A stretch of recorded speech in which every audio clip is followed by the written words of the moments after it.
जिसके खौफ से अफगानिस्तान में लोग पलायन करने पर मजबूर हो गए। उस तालिबान का मिशन अभी भी पूरा नहीं हुआ है।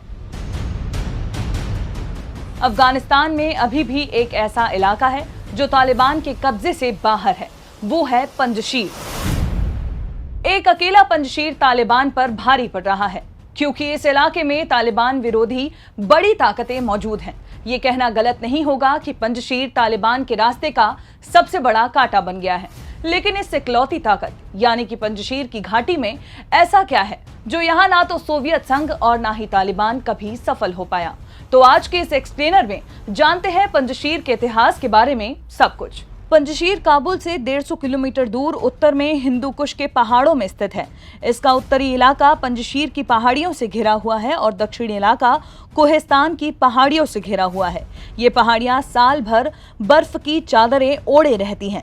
पहले पंजशीर परवान प्रांत का हिस्सा था, जिसे 2004 में एक अलग प्रांत का दर्जा मिला। पंजशीर में 1.5 लाख आबादी है, जिसमें से ताजिक मूल के लोगों का ही बोलबाला है।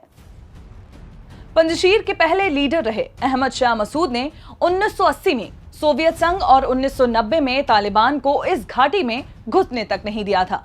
कई बार पंजशीर के समर्थन में विदेशी ताकतें भी उतरी। 1980 में जब सोवियत संघ और पंजशीर के बीच विवाद की स्थिति बनी थी, तब अमेरिका ने पंजशीर को हथियार दिए। पाकिस्तान ने कई बार वित्तीय सहायता की और पंजशीर के सत्ता में आने के बाद भारत, ईरान और रूस ने पंजशीर की मदद की। लेकिन इस बार स्थिति कुछ और ही है। इस बार तालिबान को चीन, रूस और ईरान का समर्थन मिल चुका है। ऐसे में यह अभी तय नहीं है कि पंजशीर के समर्थन में कौन से देश आगे आते हैं। लड़ाई लड़ने के लिए लड़ाकों को गोला बारूद हथियारों की जरूरत होगी। ऐसे में तालिबान के खिलाफ जंग की अगुवाई कर रहे अहमद शाह मसूद के बेटे अहमद मसूद को इंटरनेशनल कम्युनिटी से मदद की उम्मीद है। अब बात करते हैं पिछले 20 साल में इस घाटी में कितना विकास हुआ। अभी भी पंजशीर में मूलभूत सुविधाओं की कमी है। 20 साल में अब तक यहाँ की सड़कों की सूरत बदली है। नए रेडियो टावर लग जाने से लोग यहाँ अब रेडियो सुन सकते हैं, लेकिन अभी भी यहाँ के कई इलाकों में बिजली पानी की बेहतर व्यवस्था नहीं है। कहा जाता है कि पंजशीर की धरती के नीचे पन्ना का बहुत बड़ा भंडार है, जिसे अभी तक हाथ नहीं लगाया गया है। अगर यहाँ माइनिंग का इंफ्रास्ट्रक्चर तैयार हो जाता है तो इस इलाके में विकास होने की संभावनाएं बढ़ जाती हैं।